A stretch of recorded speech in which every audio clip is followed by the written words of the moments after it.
4C07 dengan NIM 64190169. Di sini saya ingin menjelaskan tugas saya manajemen bisnis dan operasional. Yang pertama, tugas saya itu ingin menjelaskan dan berikan contoh dari revolusi industri 3.0 dan revolusi industri 4.0. Yang kedua, jelaskan dan berikan contoh CAM dan CAD. Yang ketiga adalah jelaskan dan berikan contoh dari Kanban dan Learning Production. Baik, sebelum saya jelaskan, saya ingin dari revolusi industri 3.0 dan industri 4.0, saya ingin menjelaskan apa itu revolusi industri. Revolusi industri pertama kali berasal dari negara Inggris, di mana revolusi ini cara penemuannya dengan cara pembuatan barang itu dari tenaga manusia hingga beralih menggunakan tenaga mesin, sehingga diproduksi secara lebih cepat, efisien, dan bisa berdalam jumlah massal atau berjumlah lebih banyak. Barulah mulai pabrik-pabrik ini didirikan di daerah perkotaan, tentu menggunakan tenaga yang besar, sehingga terjadilah urbanisasi. Ciri-ciri dari revolusi industri yaitu: 1. Status sosial sangat dipengaruhi oleh luasnya kepemilikan tanah. Pada saat itu cara pembuatan barang pun menggunakan dengan sistem konvensional, atau yang bisa kita dengar istilah menggunakan tenaga manusia dan tenaga hewan. Yang kedua adalah pembuatan barang juga masih dikerjakan di rumah-rumah dan belum dilakukan di pabrik. Saya ingin menjelaskan revolusi industri 3.0, di mana yang diawali dengan munculnya teknologi informasi dan elektronik yang masuk ke dalam dunia industri, yang menggunakan sistem otomatis berbasis komputer atau robot pada tahun 1960 sampai 2010, di mana mengembangkan revolusi dengan cara sistem perangkat lunak untuk manfaatkan perangkat keras elektronik. Dan saya ingin menjelaskan beberapa contoh inovasi dan kemajuan revolusi 3.0, yaitu satu teknologi komputer, di mana bisa saya jelaskan itu adalah teknologi komputer adalah untuk menerima perintah berupa input, di mana nanti inputnya itu diproses dalam sistem komputer yang menghasilkan output berupa informasi kepada penggunanya. Dan yang kedua adalah akses internet, di mana akses internet ini yang terhubung ke internet menggunakan terminal komputer dan perangkat komputer lainnya untuk mengakses layanan ini berupa email dan word ke wide web atau WW. Dan yang ketiga adalah perangkat elektronik smartphone atau yang bisa kita dengar atau istilahnya yaitu handphone, di mana alat komunikasi ini dilengkapi dengan sistem Android, iOS atau BBOS dan sebagainya, yang dilengkapi dengan sistem operasi dengan teknologi yang lagi tren, yaitu teknologi LTE atau 4G, dan yang sekarang yang tren di 2021 yaitu 5G. Baik, untuk revolusi industri 4.0 itu secara umum itu menggunakan tenaga manusia, berubah dari peran operator menjadi seorang ahli dengan kompetensi yang tinggi. Karakteristik unik dari revolusi 4.0 itu adalah dari penerapan kecerdasan buatan dalam semua bidang industri, yang ditandai dengan munculnya komputer canggih, robot pinter, kendaraan tanpa pengemudi menjadi efektif dan menjadi efisien di suatu lingkungan kerja dengan sendirinya bertambah, dan dengan contohnya yang mengembangkan suatu industri yaitu dengan siap digital, yaitu contohnya yang mengembangkan sebuah industri atau siap digital, yaitu satu, Internet of Things atau disebut IoT, yaitu sistem yang menggunakan perangkat komputasi mekanis dan mesin digital dalam satu dalam satu keterhubungan atau disebut internet connection. Contohnya dari IoT ini adalah aplikasi IoT yang ada di Indonesia, yaitu GoWays atau untuk bike sharing. Yang kedua adalah big data, yaitu big data adalah yang menggambarkan suatu volume besar data, baik struktur maupun tidak yang berstruktur. Contoh dari big data yaitu sonar platform, Pakvis platform, warung data, dan sebagainya. Dan yang ketiga, artificial intelligence, yaitu adalah sebuah teknologi komputer atau mesin yang memiliki kecerdasan layaknya seperti manusia dan bisa diatur sesuai dengan keinginan manusia. Contohnya adalah aplikasi chatbot dan pengenalan wajah, atau yang bisa kita sebut dengan face recognition. Dan yang keempat adalah cloud computing.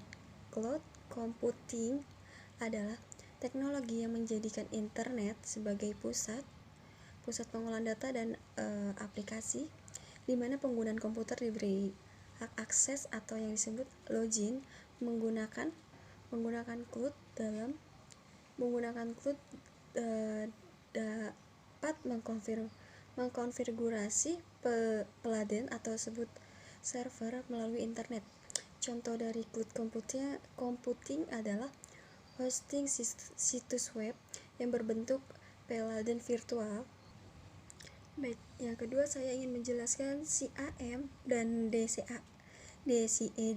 CAD. Pertama saya ingin menjelaskan CAM. CAM atau bisa kita sebut juga dengan Computer Aided Manufacture, yang dimana penggunaan file desain komputer untuk memproduksi produk dan suku cadang mesin yang dikendalikan komputer menggunakan CNC atau Control Numeric Computer, yang menghasilkan sebuah bahasa program.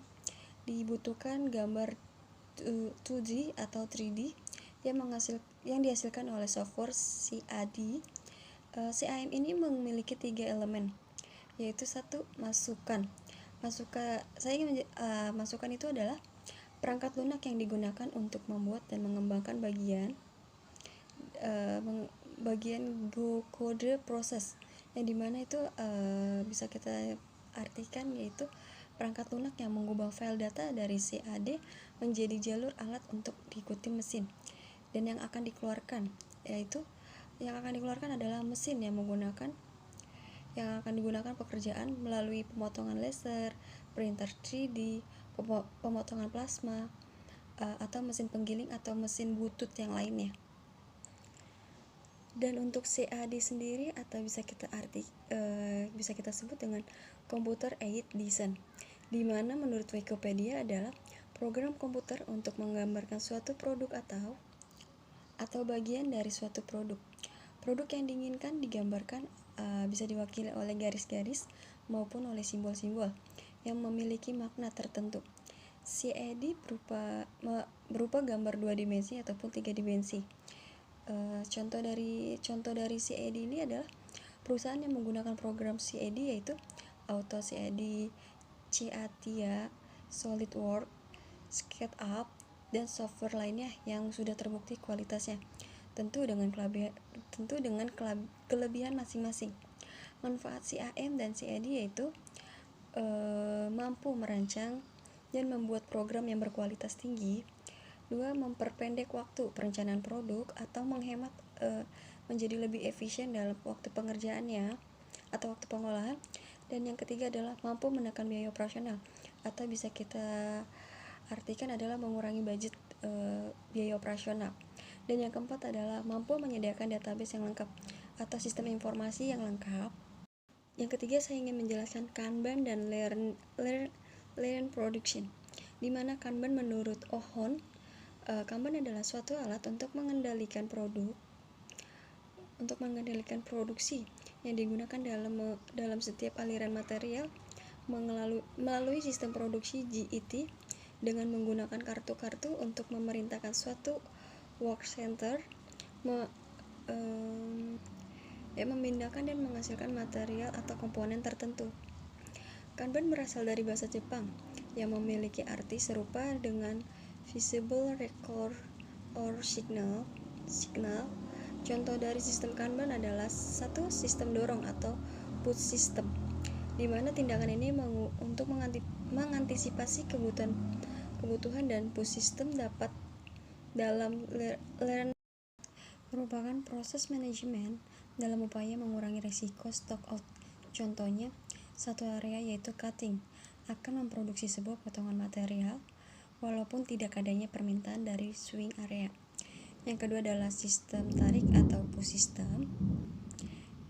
Push system adalah melayani permintaan untuk mengalirkan material atau produk dan terciptanya inventory sekecil mungkin. Contohnya, di satu area cutting akan memproduksi sebuah potongan material walaupun jika adanya permintaan dari swing yang akan diproses pembuatan produk.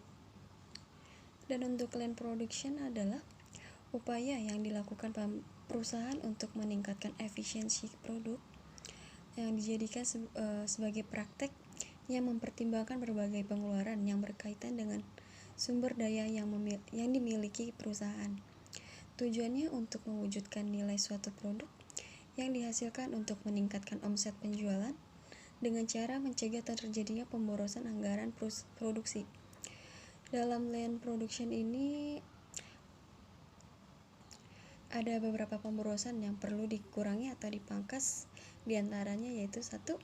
Barang cacat tentunya harus diganti dengan barang baru karena konsumen tidak mau membeli barang yang cacat dan akan memperbesar biaya produksi karena akan bertambah produksi suatu barang untuk menggantikan barang yang cacat tersebut. Contohnya, jika kita mempunyai usaha jual sepatu, kesalahan saat pengemasan sepatu tentu saja akan membuat pemborosan terhadap kemasan tersebut dan kita perlu memperbaiki dengan cara membongkar kembali sepatu dan kemudian kita kemas kembali dengan kemasan yang benar dan yang lebih baik lagi. Yang berjudul strategi proses. Ya, dimana proses adalah suatu tahapan atau suatu urutan kegiatan yang tidak boleh dilangkahi, atau proses bisa disebut juga adalah kegiatan yang berulang, suatu kegiatan yang selalu berulang. Jadi strategi proses atau transformasi adalah sebuah pendekatan organisasi untuk mengubah sumber daya menjadi barang dan jasa. Tujuan strategi proses adalah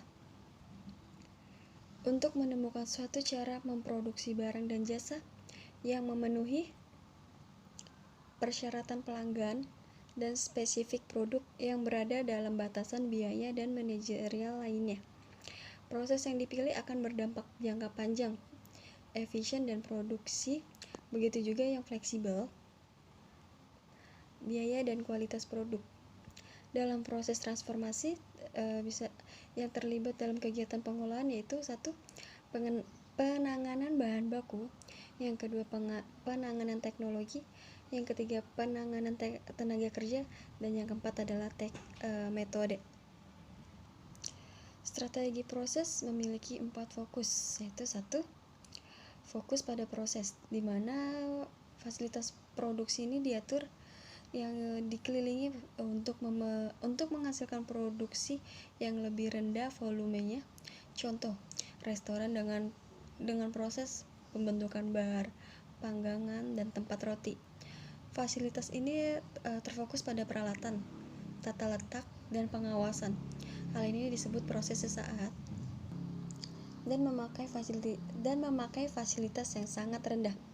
Keunggulan dari proses ini adalah fleksibel untuk menghadapi perubahan, kedua menghemat dana untuk investasi mesin, dan kelemahan dari proses dari ini adalah investasi cukup tinggi untuk persediaan bahan mentah barang dalam proses pembuatan barang jadi setiap produk karena banyaknya variasi produk.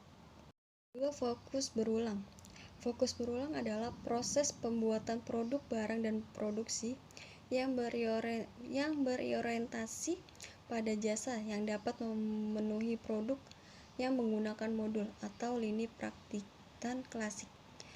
Lini proses berulang sama dengan lini praktikan klasik ini digunakan secara luas di hampir seluruh perakitan mobil atau rekayasa ulang proses atau processing reengineering, proses pemikiran kembali dan mendesain ulang proses bisnis secara radikal untuk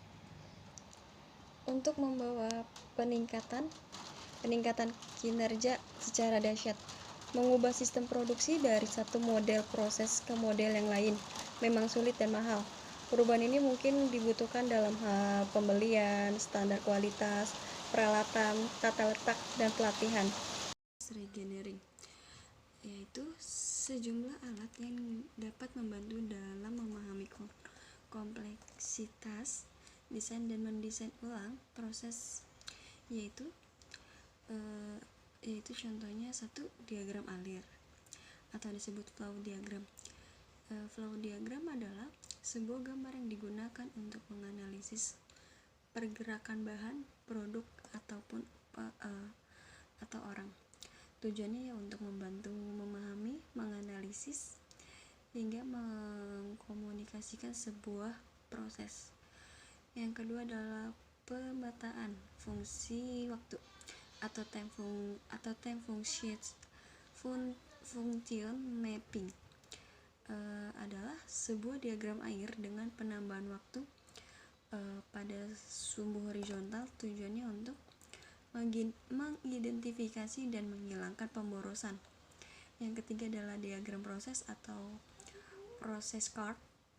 Adalah diagram yang menggunakan simbol, waktu, dan jarak untuk mendapatkan cara yang objektif dan berstruktur untuk menganalisis dan mencatat aktivitas yang membantu sebuah proses.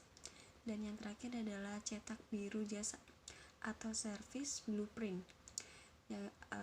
Yang dimaksud adalah teknik analisis proses yang memuaskan atas perhatian pada pelanggan dan interaksi penyediaan layanan dengan pelanggannya.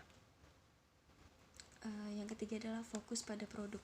Fokus pada produk itu adalah ini diatur dan dikelilingi dalam proses untuk menghasilkan produk yang bervolume tinggi tetapi bervariasinya tinggi dan hingga variasi terendah. Model produk ini tidak mudah berubah, permintaannya besar, intensif modal, karena biaya yang digunakan mesin ini sangat khusus, memaksimumkan pengguna atau menghindari terjadinya perhentian karena kerusakan salah satu mesin yang disebabkan keseluruhan proses terhenti. Sehingga membutuhkan tenaga kerja yang menjadi sedikit. Contohnya yaitu pabrik kimia, pembuatan baja, dan sebagainya. Dan yang keempat adalah fokus kustomisasi massal. Apa itu kustomisasi massal? Yaitu produksi cepat dan murah yang memenuhi keinginan pelanggan yang unik dan selalu berubah-ubah. Kustomisasi massal berarti sebuah sistem di mana produk dibuat sesuai dengan pesanan atau disebut build to order. Build to order ada beberapa tantangan besar untuk mendapatkan pesanan ini, yaitu satu, desain produknya harus cepat dan imajinatif. Yang kedua, desain dalam prosesnya harus sistem proses manajemennya persediaan harus memerlukan pengendalian yang ketat. Yang ketiga adalah jadwal yang ketat pada pemesanan dan bahan dari desain hingga pengiriman yang hanya dapat diimplementasikan kepada karyawan yang penuh dedikasi.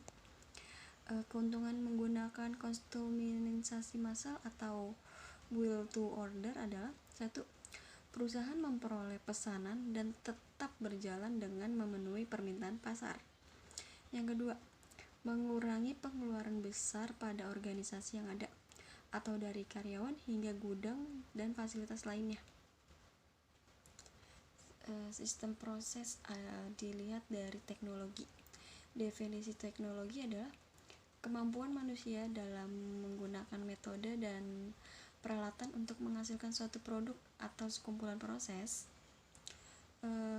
Metode-metode untuk menghasilkan barang dan jasa atau teknologi bisa disebut juga alat bantu yang menentukan tingkat efisiensinya. Jenis teknologi berbasis komputer secara garis besar yaitu meliputi Computer Aided Design atau CAD. Teknologi ini komputer yang digunakan untuk merancang produk dilengkapi dengan spesifik yang dikehendakinya. Yang kedua, Standard for Exchange of Product Data atau STP. Ini adalah teknologi yang melakukan pertukaran informasi yang distandarkan. Yang ketiga adalah Computer Aided Manufacturing atau CAM. Adalah komputer yang khusus dirancang untuk mengendalikan peralatan produksi. Jenis-jenis teknologi. Menurut kecanggihannya, teknologi dibagi 3, yaitu 1. Teknologi tradisional adalah pengelompokan produksi yang dilakukan dengan menggunakan tangan atau handmade yang lebih dominan, sedangkan peralatan yang digunakan sangat sederhana. Yang kedua, teknologi mekanik adalah teknologi yang menggunakan energi listrik.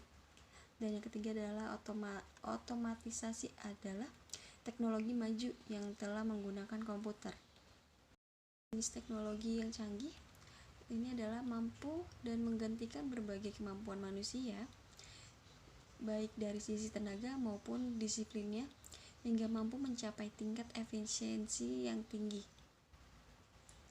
Era teknologi secara garis besar manusia mengalami 3 era, yaitu 1. Era agraris adalah teknologi pengolahan yang sifatnya tradisional. Kedua, era industri, yaitu adalah teknologi pengolahan yang sifatnya mekanik dan menggunakan energi listrik. Dan yang ketiga adalah era informasi, yaitu adalah teknologi yang ditandai dengan cara kerja yang bersifat jaringan yang ketergantungan kualitas dan waktu yang akan didorong mengembangkan teknologi untuk mempercepat aliran informasi. Dilihat dari segi pemilihan peralatan dan teknologi, yaitu yang paling penting patokannya itu adalah konsep fleksibel, karena kemampuan untuk merespon dengan sedikit pengorbanan waktu, biaya, nilai, dan konsumen. Hal ini dapat diartikan adalah peralatan yang digunakan dapat dipindahkan dan murah. Baik dilihat dari segi pengolahan jasa, yang dimaksud dari pengolahan jasa adalah proses ini digambarkan dalam servis, proses matriks yang menunjukkan hubungan antara tingkat interaksi konsumen dan kustomisasi dengan derajat intensitas tenaga kerja. Matriks ini dibagi menjadi 4 kuadrat, yaitu 1. Masa servis, contohnya jasa massal. 2. Professional service, contohnya jasa profesional. 3. Faktor, contohnya pabrik jasa. Yang keempat adalah service shop, contohnya adalah toko jasa. Peluang untuk meningkatkan proses jasa adalah bisa dilihat dari tata letak atau desain tata letak, yang merupakan suatu kesatuan dalam banyak proses jasa, terutama pada toko eceran, restoran, dan perbankan. Pada toko retail dan tata letak tidak hanya memamerkan produk, tapi juga didikan pelanggan dan meningkatkan nilai produk. Dilihat dari sumber daya, karena mencakup interaksi dengan pelanggan, permasalahan sumber daya manusia dari segi perekrutan dan pelatihan merupakan hal penting dalam proses jasa. Desain proses pada sektor jasa adalah sebuah jasa pada dasarnya memerlukan adanya kebutuhan interaksi dengan pelanggan. Interaksi dengan pelanggan sering memberi pengaruh buruk pada kinerja proses. Mengenali keinginan unik pelanggan cenderung membuat malapetaka bagi sebuah proses. Semakin seorang manajer merancang proses untuk memenuhi persyaratan khusus, sebuah proses akan semakin efektif dan efisiensi. Teknologi produksi itu dibagi menjadi dua, yaitu satu, pengendalian proses, di mana pengendalian proses adalah penggunaan teknologi informasi untuk mengendalikan proses fisik. Contohnya, digunakan untuk mengukur kelembapan dan ketebalan kertas ketika melewati mesin kertas dengan kecepatan ribuan kaki per menit. Kedua, melalui sistem visi, di mana adalah penggunaan kamera video dan teknologi dalam peran pemeriksaan. Contohnya itu digunakan untuk memeriksa kentang goreng sehingga cacat dapat dikenali saat kentang berada dalam lini produksi. Etika dalam proses-proses dalam ramah lingkungan itu bagi perusahaan menemukan kesempatan dalam proses produksi yang dapat mengurangi dampak negatif pada lingkungan. Aktivitas-aktivitas ini meliputi pemusatan perhatian pada permasalahan seperti penggunaan sumber daya yang efisiensi, pengurangan limbah produk sampingan, pengendalian buangan kendaraan dan daur ulang lainnya. Demikian presentasi saya ucapkan terima kasih.